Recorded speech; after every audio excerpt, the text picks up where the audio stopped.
On your unit test, you'll have to be able to spell any seventh chord within 10 seconds of the chord. And this is a high capability skill. We need to be very quick at this, so you have to get 90% of this correct or it doesn't count. You're not up to standard. And if that happens, then we have to figure out what's going on, what you need to practice, and give you another chance to do it after a little practice. But we won't accept anything less than that. Otherwise, you're always going to be frustrated and limited when you do analysis or improvising or anything. So we had 4 steps that we talked about. I'm going to demonstrate each one of these several times, and so you can look for yourself and see if there's a gap in your knowledge there, if there's anything going on. Okay, so it says 4 steps. If you're asked to spell a chord, spell the basic notes. Okay, so let's try that. Let's say I'm asked to spell on the test an A7 chord, which is an A dominant 7. You have to know that means dominant. Okay, so the first thing you're going to do is you're going to say spell the basic notes. That'd be A, C, E, and G. That's my triad. That's my 7th right there. Just to do that very quickly for anything. If it was a D chord, you go D, F, A, C. If it's a G chord, you go G, B, D, F. Regardless of whether it's asking you for major 7, dominant 7, half diminished 7, any of those things, it doesn't matter. So that's the first step. The next step here is to know what the basic quality of this is, and then what quality of triads. So on the table that we learned from, we learned that ACEG is a minor 7 chord, which means that this is a minor triad and this is a minor 7th from there to there. Okay, so you got to know that ACEG with no sharps and flats is minor and minor.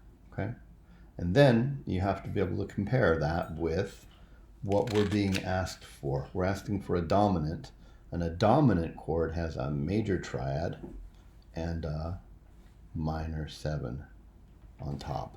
So if you look, currently have a minor, but we need a major. We currently have a minor 7th, but we need a minor. So this is fine. These 2 notes are good. The distance is fine, but the quality of the triad is wrong. So the last step here is to change these, the triad and the distance of the 7th, to match what we're being asked for from what the basic one is. So to do that, we have to make this minor triad a major triad. So A, C sharp, E, and then the G is fine. It's already a minor 7.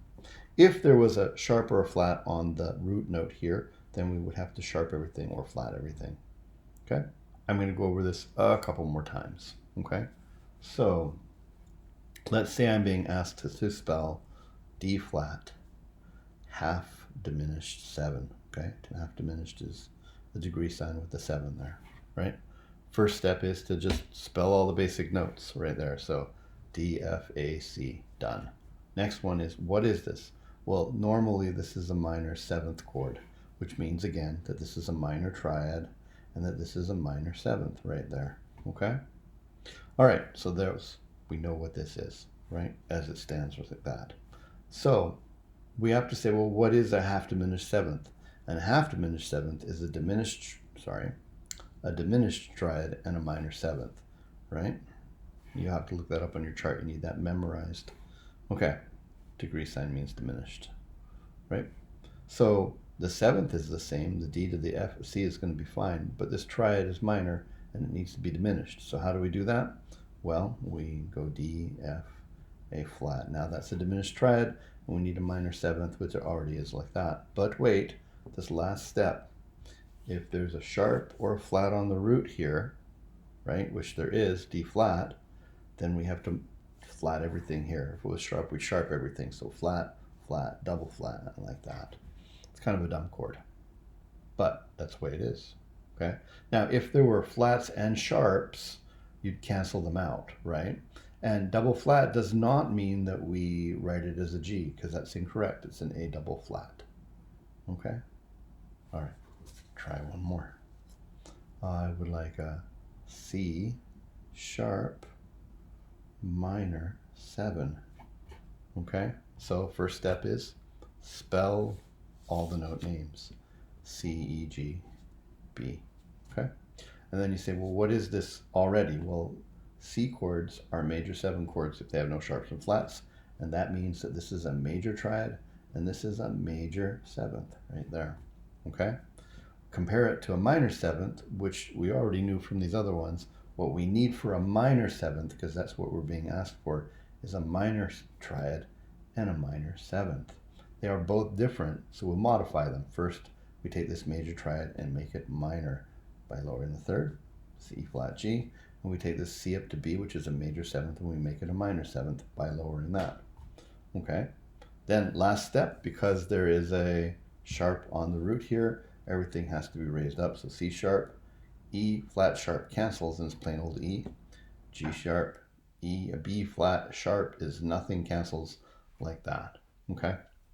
That's the long way. It will take you longer than 10 seconds if you have to do that. But what happens is you start to juggle some things in your mind as you get fluent at this, as you have these memorized really, really quickly.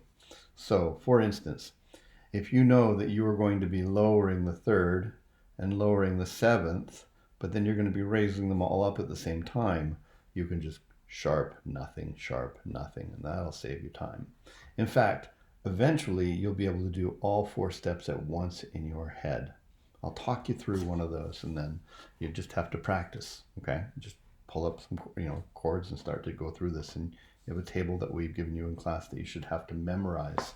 If you are always referring to it, it'll be too slow. Okay, I'll give you B flat, dominant 7 right there, okay? So I know that B flat, dominant 7s have major triads and minor 7ths, and that B is going to be diminished. I'm going to have to raise the 3rd and the 5th right there. But B up to the A is already a minor 7th, and I'm going to have to flat everything. So I'm just going to I'm going to flat that, not raise those, but because I'm not flatting them, and then flat that as well, right? And truth be told, after you've played enough music and done enough theory like this, you just know how to spell them. So all of these things get subsumed into, I just know how to spell the chord, and that's best. But these are the steps we go through, right, that allow us to methodically understand how to spell every chord. Then with experience, you do more. I guess I'll do one more, okay? So let's say I want a G sharp diminished chord, all right?